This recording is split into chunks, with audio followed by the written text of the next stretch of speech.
Take a deep breath in. Now breathe out. ASU is still undefeated at home, Matt. Welcome here once again to the C-Trace Sports Postgame Report. Caleb Bouchy here alongside Matthew Jacobson on what has been a very lengthy day here in Tempe. That started with a severe thunderstorm canceling all the pregame festivities and a halftime drone show here at the stadium. But despite all the obstacles, ASU being down 17-0 in just the second quarter, erasing all that deficit, Jordyn Tyson with a 57-yard bomb, and then Jesus Gomez, who had 2 missed field goals, gets the only field goal that matters tonight, the game-winning field goal, the last score of the game, and then, of course, the play to cap it all off. The player that probably nobody knew a couple hours ago, Adrian Wilson, gets the game-winning INT. ASU wins. Going into the bye week, your thoughts, Matt, on what has been a very impressive, well, I guess a slow start, but at the end of the day, a W is a W. I have a lot of thoughts. First off, I had to read Adrian Wilson's name 7 times. I was just thinking about the old Cardinals player. But there was so much frustration. There was a lot of, what are you doing? And there was a lot of heart palpitations going on throughout the game. It was a story of many different ASU football teams. Let's start off with that first half, being down 17-0. That's 17 uninterrupted points, which they answered back. Again, very, very tale of two teams here. But there's so many little frustrations, and TCU, especially in that second quarter, there were large stretches that looked like they were playing with their food. It looked like ASU, even though it's 7-0, it looked like ASU didn't have a chance in this game in certain sections. I want to give a lot of credit to TCU, but then this defense. I don't have the Wolfleyisms to perfectly describe that defense, but that one of those drives in the fourth quarter, 3 sacks. They doubled the team's sack totals in one drive. How do you describe an effort like this between frustrations, between some lackluster play calling, kind of feeling like there wasn't that much confidence in certain stretches, and then a 57-yard bomb, and then Jesus saving 2 weeks in a row, 2-0 in the Big 12 play so far? How do you describe all that? No, and like I said, I think you mentioned it right on the mark.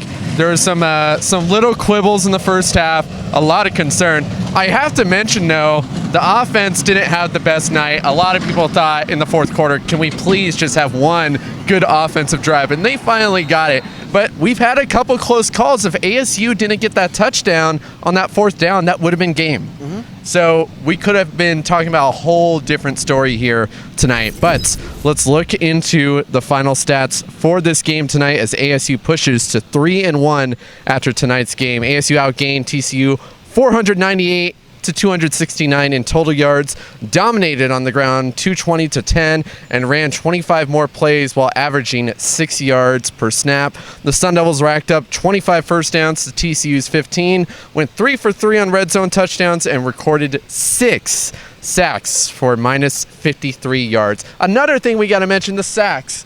The defense, of course, got the job done tonight, but when it comes to the player of the game here, I think we both have to be in agreement, and we've talked about this last time. We want to try to avoid making this player the player of the game most of the time, but there are some nights like this that you just simply cannot ignore it, and it's got to go to Jordyn Tyson. Yeah. Jordyn Tyson, again, that 57-yard receiving touchdown, he was everywhere. And I bring up the Ron Wolfleyisms. That one first down where that play just broke up, he comes back in, and the ball is pretty much right on the first down. How do you describe that? How do you describe the heads-up play, the speed, the agility? He's down on his knees catching that football. How do you describe a performance? And look, he was good last year. It feels like, maybe a slightly overrated, but good last year. He's the best receiver in the country this year. I can't think of a single argument why he wouldn't be. Certainly. We're looking forward. I mean, obviously still a long season ahead, but ASU still alive. I mean, like I said, I think my blood pressure was going up after that game. I just cannot take the roller coaster of emotions that ASU fans definitely felt tonight. Now, looking ahead, ASU has the bye week. Last time ASU was in this situation, it was in the college football playoff. They got that first round bye, and we've seen that's actually backfired not only on ASU, but the top 4 teams that have gotten a bye week. So we've kind of already seen past record here that ASU rest is not usually the best thing. Could that be different in this kind of scenario? Does ASU need this rest, or should they go straight to Utah if they had it their way? I'm going to kind of defer to Coach Dillingham, actually. He said he That exact question was actually asked to him.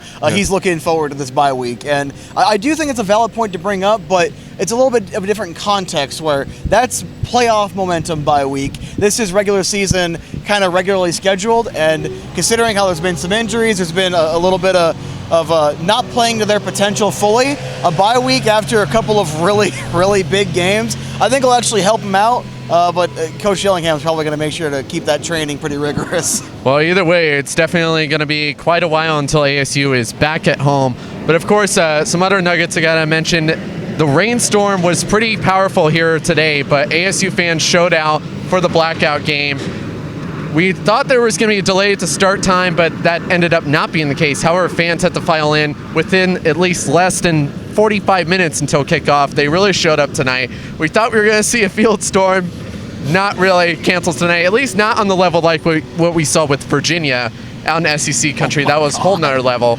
And then, of course, talk about another great night for Arizona sports, or maybe not for the D-backs, but our friends of the Phoenix Mercury also got a win in Game 3. So a W is a W at the end of the day. ASU, like I said, on the bye week next week, and then the week after that, they are on the road to take on the Utah Utes. Then the week after that, they're finally back at home here at Mountain America Stadium when they host the Texas Tech Red Raiders, the former home of Patrick Mahomes. Going to be legendary. That is going to do it for the C-Trace Sports post-game report. Final score once again, Sun Devils 27, Horned Frogs 24. For Matthew Jacobson, I'm Caleb Bouchy, reporting in Tempe for C-Trace Sports.